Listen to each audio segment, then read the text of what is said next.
Each and every time this week on a Wednesday morning, we are always happy to welcome on and say hello to our friends at the Show Me Institute. They're a Missouri-based think tank, and Dr. Susan Pendergrass joins us here this morning on KCMO. Susan, thanks so much for being a part of the show as always, and you've got a new report out. This is valuable stuff. The future of Missouri's workforce. Let's just start top-line takeaways from this piece. Sure. Thanks for having me.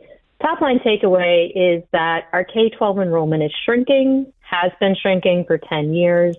The percentage of those smaller groups of kids who are ready for college or career has gotten smaller. Our competency levels in reading and math have gotten smaller.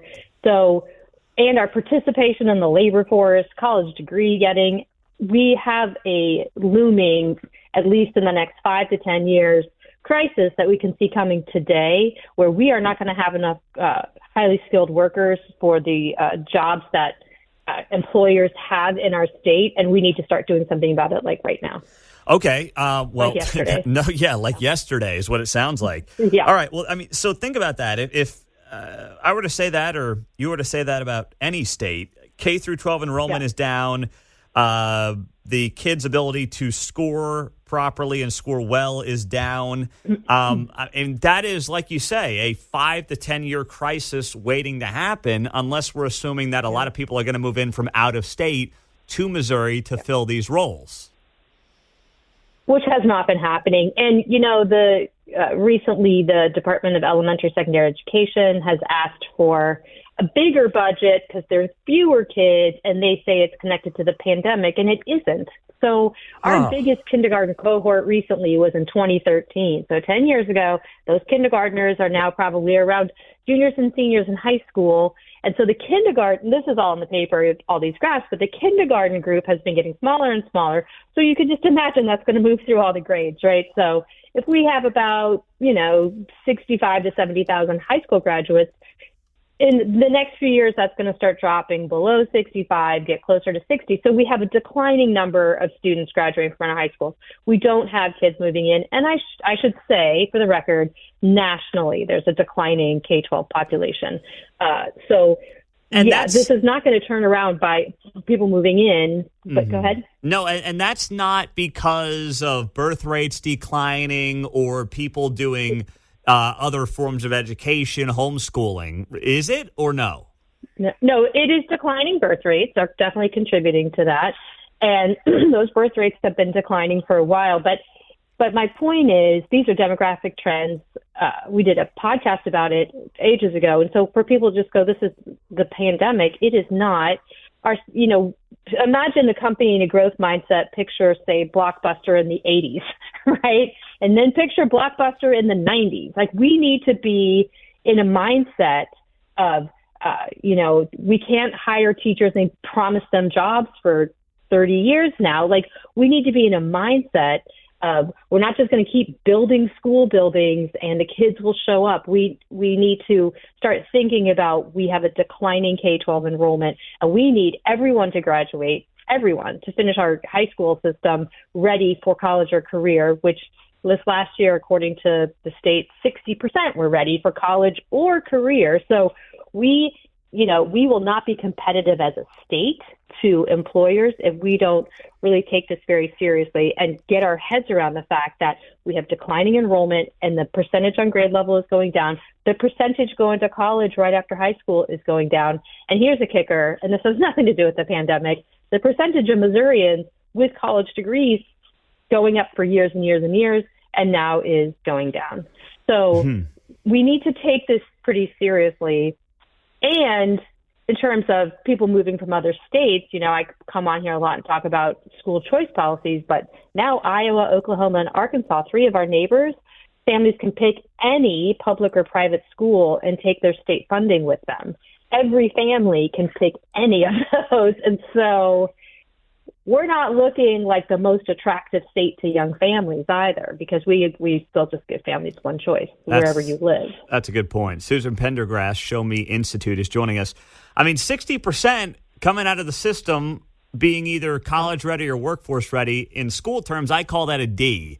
I mean, that's brutal. Yeah. So What do you do to fix it? I mean, of course, the powers that be are going to say, well, we don't have enough money and resources and all that kind of nonsense. Yeah. We got to pay teachers more. I mean, I agree the best teachers should make more, but the unions and the system have not developed a system that encourages the best and the brightest to stay in teaching, because that's not where the money is in the system. It's in the bureaucracy.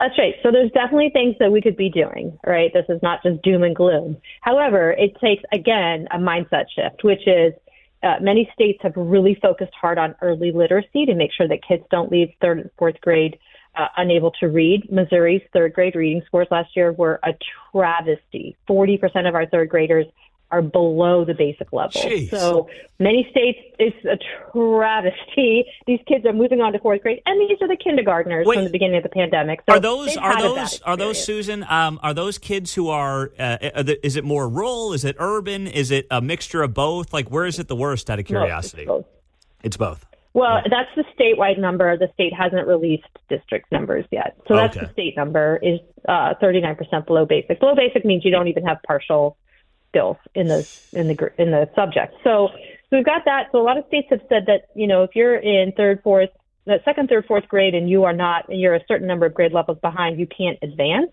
And that's tough. I mean, Mississippi did this. Mississippi has seen major increases in their third and fourth grade reading scores because they took this hard line and said, we are not going to let that child advance from the learning to read period to the reading to learn period unless we know that they're on grade level. Those are hard line things. We could redo our funding formula in a way, like our funding formula is very, very generous to districts. And in fact, this school year, districts are allowed to use their enrollment from the year before the pandemic. They can use 2019 enrollment, which we know is wrong, and that's the number that they get to use for state funding. We're very generous in protecting districts' income. We're actually the most generous state in the entire country. We let you use the biggest of the last 4 years. No other state does that, the biggest enrollment. If we just got more financially responsible and gave districts the amount of money for the students that they are actually serving, that would free up funds, and that would allow us to send more funds directly to families. Also, Tennessee, in the last few years, redid how they fund schools, and they put in incentives for things like, if a student we are 45th in students taking advanced placement exams and passing. But some states give you dollar incentives, like to the district, to the teacher, and to the student for taking and passing an AP exam, which means you're college ready. Or there's industry recognized credentials, like a certified nursing assistant or automotive service excellence. Those are industry credentials.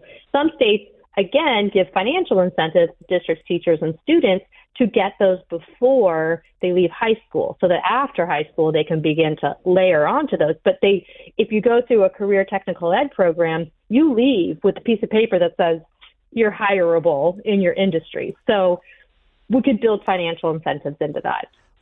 Missouri's go ahead. No, please continue.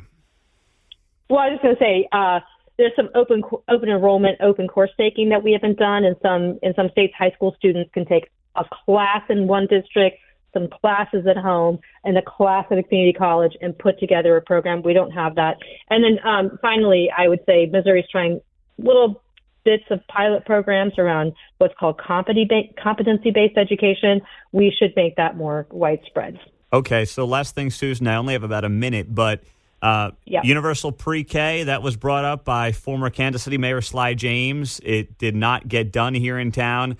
Many have argued that, the reason that kids are behind by third grade is because we don't have universal pre-K, and some kids of means are able to get a head start while kids of lesser means cannot get that head start. Is that accurate? Why or why not? So the research just doesn't support it. And there's been universal pre-K research that's come out this year that was a follow-up to an earlier study that actually says that I don't have a minute to explain this. It can be harmful, but the better solution has been to actually put money into parents' hands and let them go out and find a preschool rather than the state running the preschool. Mm-hmm. Yeah, that's the way to do it in K through 12 as well. Yeah. But unfortunately, Missouri's not there yet. Susan, great work. Thanks for being here on KCMO. Thank you. I appreciate it. All right. Well done. That is Susan Pendergrass with the Show Me Institute. They do great work joining us on Wednesday mornings. Missouri-based think tank on KCMO.